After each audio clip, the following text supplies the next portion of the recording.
Hey, FIBO friends and family, welcome to the FIBO Focus Podcast. I am Sarah Kiriconi, your host, and I am honored to present this monthly FIBO USA series.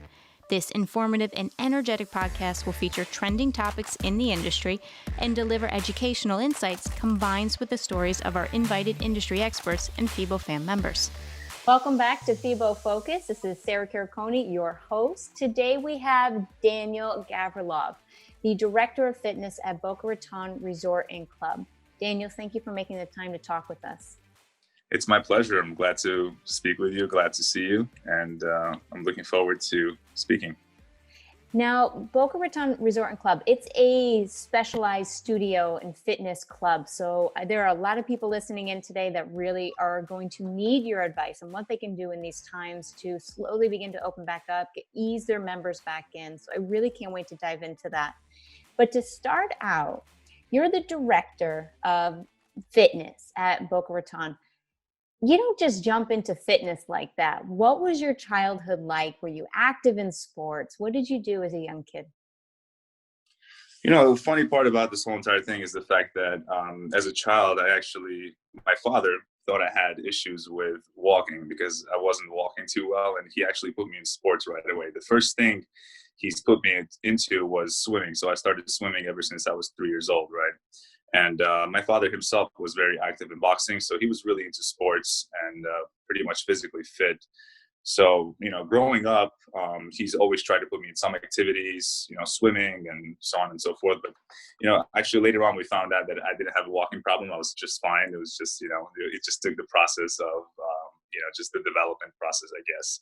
But, back in the day, you don't really know these things and, doctor's opinions and different things like that. So that was really interesting. But later on in life, my father put me into martial arts. So I think that's where really the fitness foundation came to me. I did martial arts. I have a big background of about 12 plus years in mixed martial arts. So I think that's what really was the beginning and the start point of this entire, fitness journey for myself. And what a great way to start too, because martial arts teaches you discipline. Sports does too, but martial arts especially teaches discipline. And I've always believed at its core, to create long-term fitness as a lifestyle, discipline is at its heart. So you were onto something at a young age. Yeah, and it really, you need to have a solid base at anything you do, and that comes from your childhood. So if you have a solid foundation and solid base, I recommend a lot of people to put their children in some kind of activity. But martial arts, is one of my, top two go-tos, recommendation to put your child in there, because not only are they learning self-confidence, but they're learning, a lot of things about discipline and, how to stay confident, how to, it really just humbles you. Even though you develop a lot of mental and physical strengths, it just really, it just gives you that creative mindset. I think it gives you the whole entire aspect and a whole different outlook on life. It's really powerful. Agree. Do you still practice today? I still practice on my own. You still see some stuff probably on my social media, so some fun stuff. But I'm really looking into getting back into some of that mixed martial arts again once I find a good place in Florida. I haven't been really looking around. Been in Florida for about 5 years now, so I'm really looking to getting some time and developing, some more time and effort to go into it and practice back some of my early learnings in martial arts. Well, you bring up about how you're newer to Florida. You were originally from New York City, correct?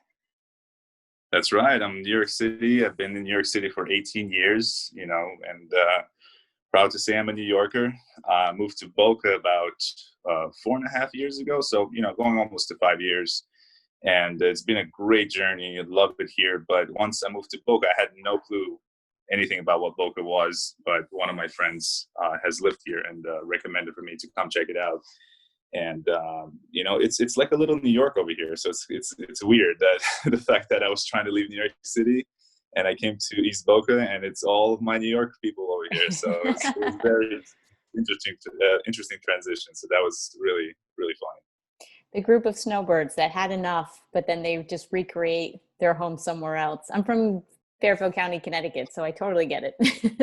Definitely, yeah. So you get the weather. So I mean, that's pretty much, I think, the number one reason why people move down here. I think just the scenery and the weather. And we all know once it hits February, March, we're like, okay, this in New York, winter is brutal. It's like 6 degrees and it's windy and you just don't want to be there anymore. So you're looking for different ways to leave on vacation, or just move somewhere where it's down south warmer for sure. I was going to say, or you just move. Tell me a little bit about the luxury fitness concept that you started up in New York. Sure. So my background in fitness, again, I'm actually an Equinox man. I've been in Equinox for a few years, in New York City. I worked there, and I had the pleasure of training some top executives at the E Club. I'm not sure if you're familiar with the E Club in New York City with the Equinox. So kind of like was brought up into that type of world where, exclusive luxury, you get your one-on-one training, you get that concept of privacy. And I was really looking into that concept, and I really liked Equinox for that quote that they had. And it was something along the line of, "It's not fitness, it's life." I'm not sure if they're still using that anymore, but that was their quote back in the day. So that really stuck with me. It's not just about their fitness; it's about, like, they want to come in, they want to have their private cabana, their shower, their experience. They want to come in, have the professional workout, and then head out. But they want to have that experience. So I think around that time, it was more of like high corporate facilities where the gyms were like the gyms. You come in, you have 100 ellipticals, 100 treadmills, whatever the number may be. But it was just a standard gym, and that's kind of like the turning point after a couple of years of actually me leaving Equinox, where all these boutique fitness studios started popping up. That's like the newest, biggest thing. The boutique fitness studios, those little experiences where you can have that one-on-one attention, that more of a luxury feel. You have that design feature as you walk in. So I kind of made that concept, and I had a few studios that I ran with one of my partners. That we created actually in Queens, New York.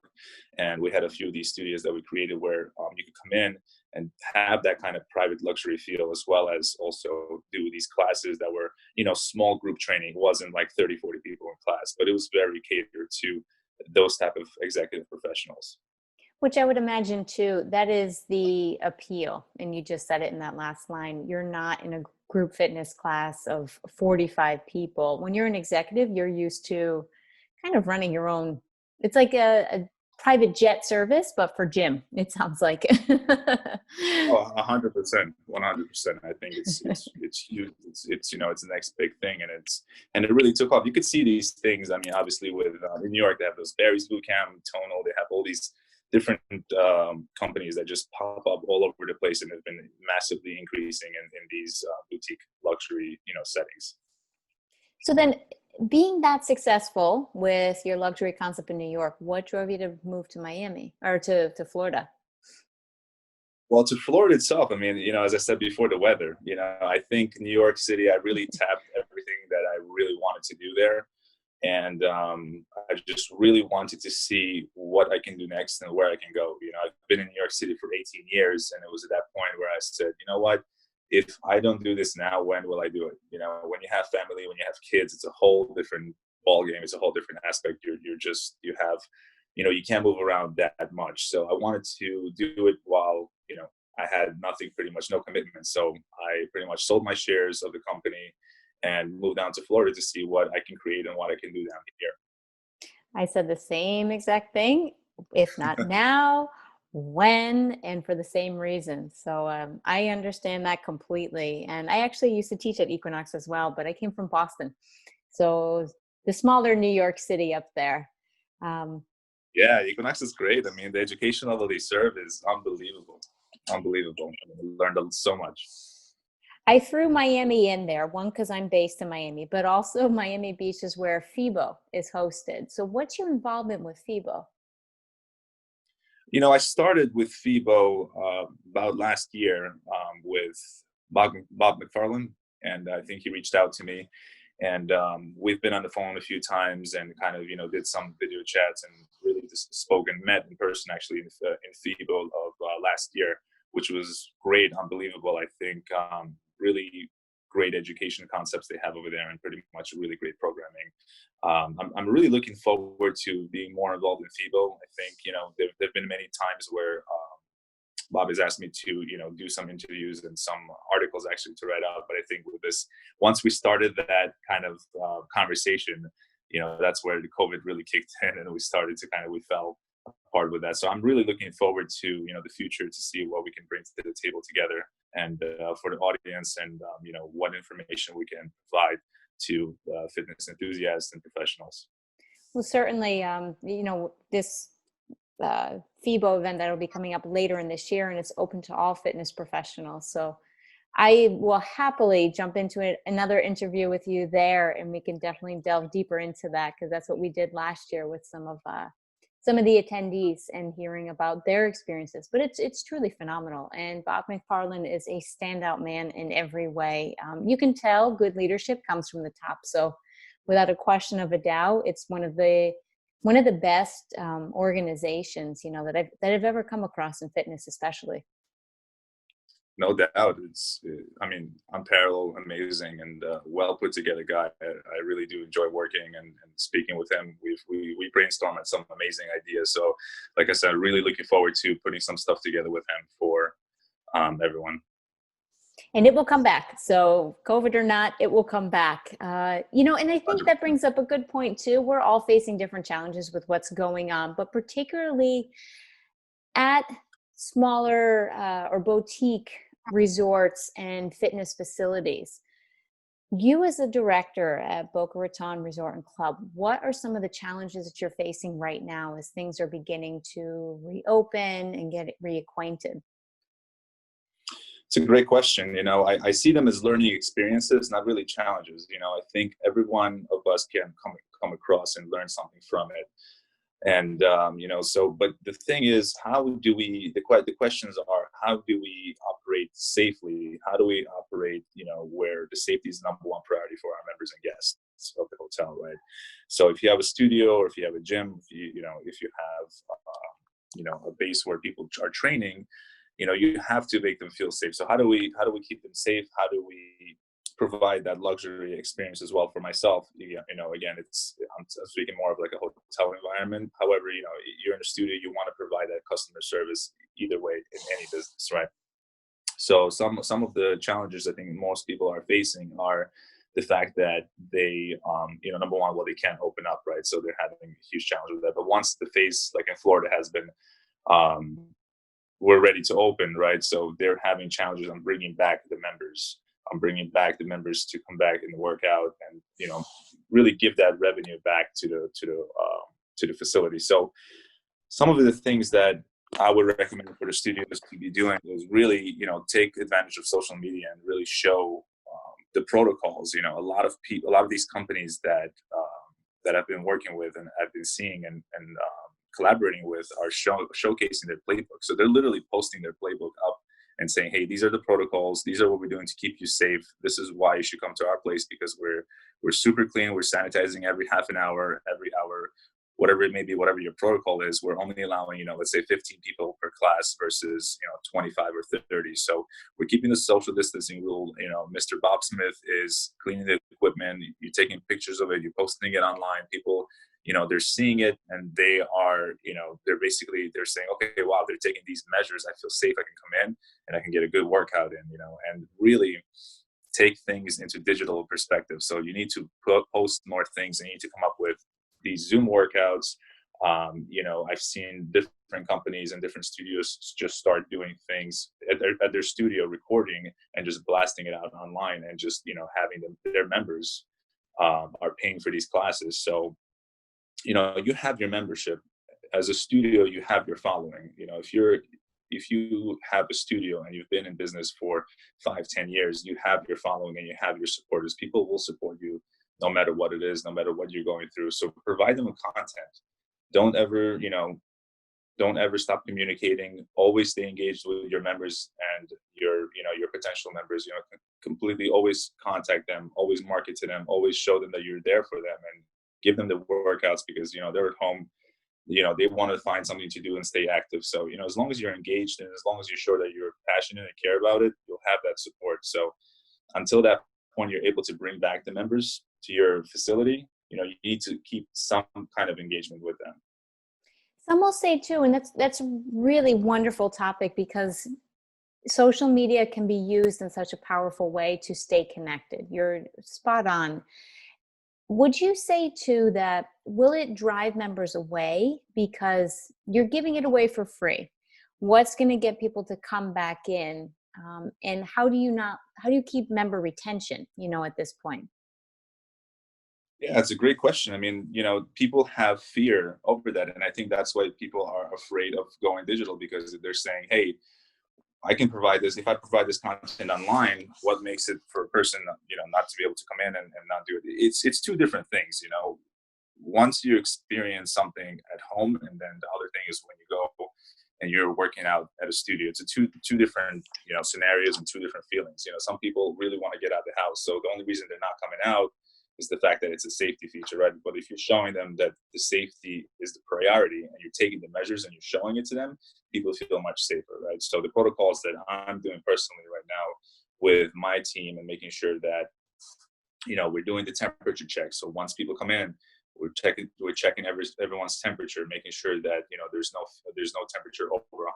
Anybody with 100.3, we're allowed to turn down service. So we're making sure that everybody that comes in has no temperature above 100.3, and then everybody's required to wear masks, right? So you're already in a safe environment. We're only operating for an hour and a half. Every hour and a half, we close down the place, we sanitize, we fog all those machines up, we make sure that it's super clean.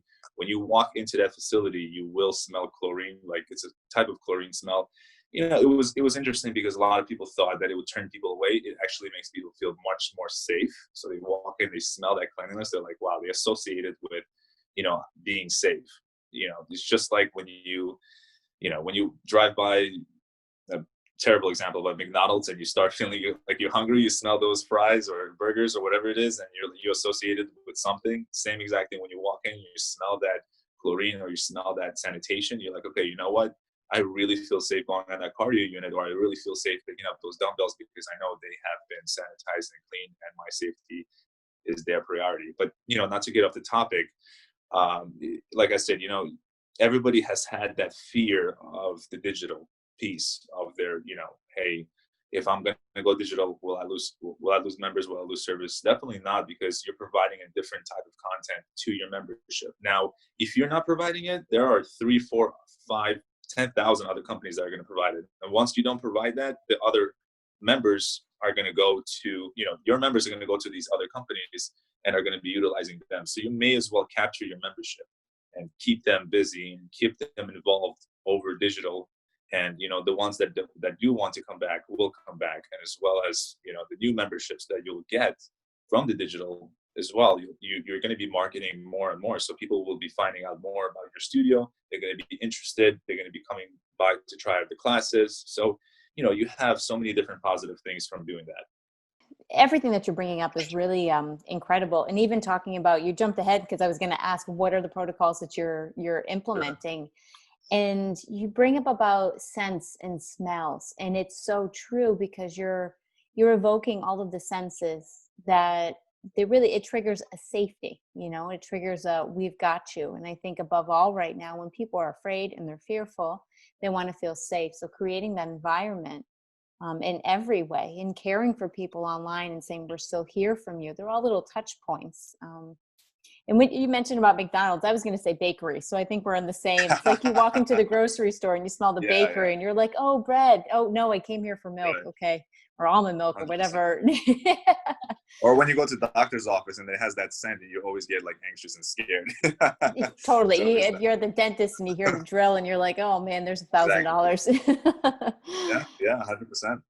And what is, because that's something as a boutique and resort fitness facility, it's something that you can hands-on create. How would you say that is different or unique compared to, a bigger facility, that's a chain or something like such? We separate ourselves because, the special thing about being in an environment where I am is, number one, we're a health club. Number two, put it this way, we're a hotel, we are a resort, we are a country club, and it's all three in one. So you have your members that are your steady people that come in on a day-to-day basis. So it's almost like just having your studio or your gym, and people are coming in, and you greeting them, and you build a relationship with them, and you know who they are because they come 3 4 times a week, some 5 times a week, whatever it may be. But when you have 100,000 plus guests, leisure guests a year that travel, from different places and international, and you have different types of groups that come in and stay for conventions, you are experiencing so many different people you haven't seen, right? You're experiencing so many different personalities, so many different, such different clientele all the time. So my team always experiences, such a big turnaround of people, because you every day you could meet hundreds of different type of people, because again, there's different people completely staying at the hotel, and then you have the other side of it, which is the membership. So you have your members that you again have the relationship with. So that's the great part about it. We had Tony Robbins stay with us for a few years in a row, and so we had those types of groups in there. So you have like people with high energy coming in, and just there could be a point where there's 100 people at the same time just walking in with their groups and want to do a workout. So it's really interesting to be in that type of environment, because it's so different versus just the your basic gym environment. So it's always something different experiences, different type of experiences we create, as well as what separates us is we actually have an Orange Theory studio inside our health club facility as well. So our upstairs on the second floor, we have a smaller version of the Orange Theory studio. We also have a hydro studio, which is a hydro concept with the hydro rowing. It's like the first of its kind rowing experience, and you can do live classes. You can also do on-demand classes, and we actually have a studio that's the only one in the world that is currently active right now. And it was a pilot, and it's just went amazing. So we have all these different experiences that we have in our facility, and just all over the resort. And we also support our local communities, Gravity and Oxygen, IX3. We have different type of people around the area who have these fitness boutiques that we bring in and showcase and give the membership and give the guests to the ability to experience of what's around the local community, because we want to support our local community as well. And that's important. That's important, even as chains, or it's important to support local communities and small businesses, especially now. I didn't know that you had that many international travelers. So I would be very curious to know, 100,000 on average in normal years. How will that affect, or have you heard concern from members about people traveling too? Are there any special protocols that you're going to uphold for travelers that are staying? Yeah, I mean, we're looking at the state guidelines and government guidelines, and we're in sync with all the protocols. So whatever it may be, whether it's temperature checks, masks, so on and so forth with traveling, we're all fully compliant with whatever the state and the government is saying. So we're not making it our own. We're just literally following, step by step. It's black and white on what we can do, what we can't do, which guests can come in, and if they have a temperature, what protocols we may take. So, we're very strict on that kind of thing. So the hotel is still pretty much closed, but, it will be opening pretty soon. And we're looking forward to getting back our leisure guests. And, there is going to be a drop in business as everywhere it is, but I think we're going to come back. We're going to come back stronger than ever. And, we just have to have a positive mindset and provide the customer with safety, and, just make sure that everybody is on the same page. Everybody knows the protocols. And, what the great thing about it is being involved in it, you see how people actually understand and are willing to take all the safety measurements and follow the guidelines and pretty much the protocols. I think we're all looking for a way to be safe and still get on with our life. So I agree with that. As far as your classes and group fitness goes, are you minimizing? What are the guidelines for that? 50%, or how is that going initially? Sure. We feel comfortable with the rule and the protocol was, 10 people, in one area. So we did 9 attendees, 1 instructor per class. We took all of our classes outdoors. Our classes are still outdoors, even though we could be doing them inside. We really like the aspect of people just being outside. They have to wear a facial covering, so they don't have to wear a mask, but as long as they keep their face covered, and different counties have different rules and regulations.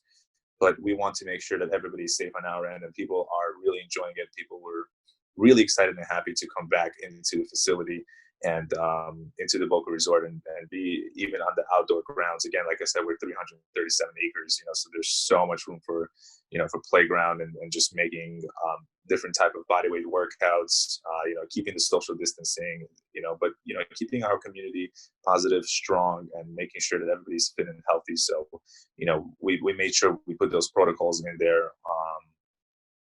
As well as just giving a ton of different classes and a ton of different experiences that they can do, from yoga to Pilates, to boot camps, to cardio, abs and weights and different things of that nature. So they're able to get all these things and do something active while pretty much everybody's on the lockdown and staying at home and haven't had any kind of, most people haven't had any kind of, exercise or active lifestyle in the past 8 weeks, I would say. We will be needing movement and fitness more than anything for those who aren't. I have my yoga mat right next to my desk, for the record. So it's been doing a good job as a reminder for me to keep moving. And, like yourself, when it's a lifestyle, you can't give it up for, anything. Your body craves it. And it's, I'm sure a lot of your members will be feeling the same way when are you planning to open specifically? We are pretty much open now. Our health club is open. We opened up. Today's Wednesday. Today's Monday. Wow, see, all over the place. It's been, for me, it has been literally just one long day. All of this is just kind of mixed into one. So we officially opened up Thursday last week, and so it has been 4 days. This is the 5th day on. And like I said, we've been doing all the protocols, the temperature checks, the masks, and really, really heavy sanitation on all the equipment. So we have 5 workout blocks. They're all 90 minutes each. Between each 90-minute block, we have a 60-minute block of where everybody has to leave the club. And we pretty much sanitize everything. We use the foggers where we fog the entire area.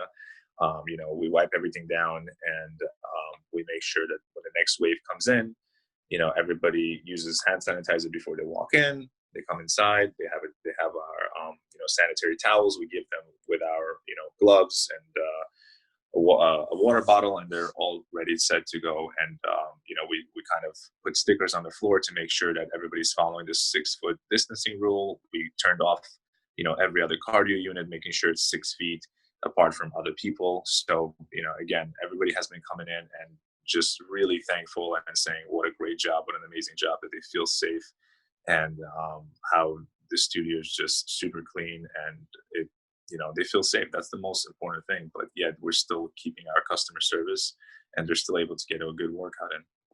It's very impressive for the efforts that you're making, and it's very impressive and reassuring in every way. We're a couple months out. Tell me, what do you look forward to at this year's FIBO event in Miami? I'm looking forward to really the education pieces. I really want to get more time and more involvement of being in there. And I think they have last year they had such an amazing lineup for education. I thought it was unbelievable how much they could put into a one-day, kind of a one-day program. And I was just really impressed by that. I've been through other conventions and traveled to other places, to Germany and Los Angeles and other places for different conventions, and they all have really great stuff. But FIBO, I would say, just if you're a fitness enthusiast and a trainer, and if you're in that kind of realm and world and really want to enhance your knowledge in this industry, I mean, this is the place to go to. This is where you need to be. These are the days you need to spend in there. And if I'm really going to try to make the time to go in there and literally sit in there for 7-8 hours, as much as I can, and just be a sponge and absorb all that knowledge, because there's so much knowledge out there that people have not tapped into. And there are pros, and there are really, really very educated people that do these seminars and have so many different pros and tips. And I think a lot more people will talk about these challenges and these uncharted times that we are facing and how to overcome them. So really exciting time to to learn and to really transform. If you haven't opened up your own business, if you've been looking to open up a studio, or if you've been looking into doing something with the fitness, this is the time to get ready and maybe launch something, because we're coming into a new norm, so to say, a new world. So the competition is going to be interesting, because there's a lot of people that went out of business. There's a lot of people that are struggling. There are people that are evolving, and I think you have the cutting edge to bring something to the table and really take it up a notch and really serve the community and see what you can do to provide and really become a successful person in this industry. It is. I look forward to seeing you there at the Miami event, because it's really one of the best places to network, to meet people with a like mind, and that really creates it as a lifestyle where you can grow. As an entrepreneur, you can really grow by meeting the right people. And I think FIBO encompasses that and brings everybody together. So on that note, I'm going to wrap it up. If you have any takeaway fitness and healthy lifestyle tips for listeners at home, if they're still at home, if they're looking to get back into their gyms, what would you suggest to them? It really is easier said than done. I myself have been, I'm blessed to have been working through this entire time. So I haven't even felt the quarantine. It's been insanely busy for me, even busier probably than on my regular work day. But, stay active, go outside.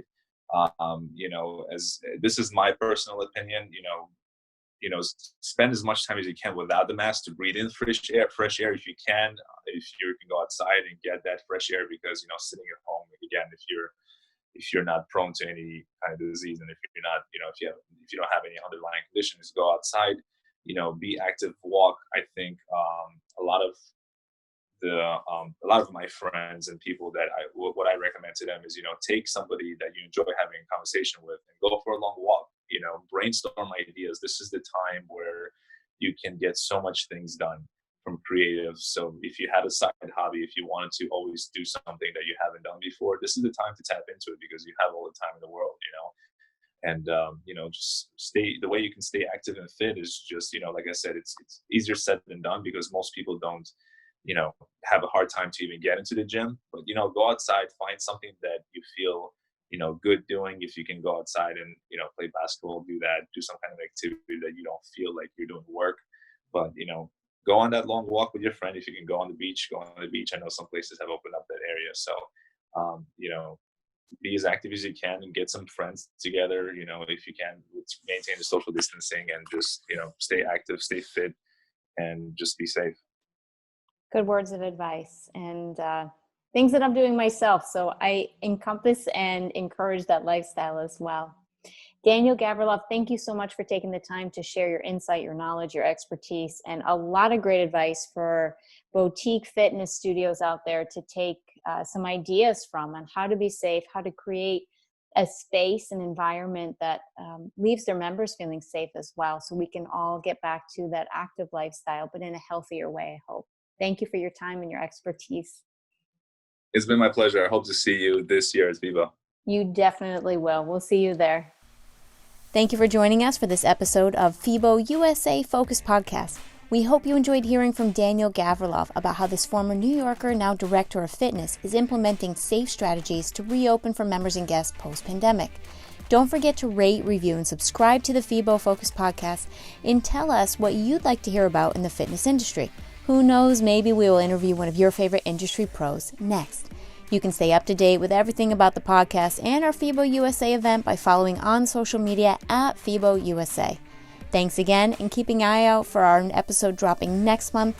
This is your FIBO Focus podcast host, Sarah Caraconi, signing off. Stay fit and stay informed.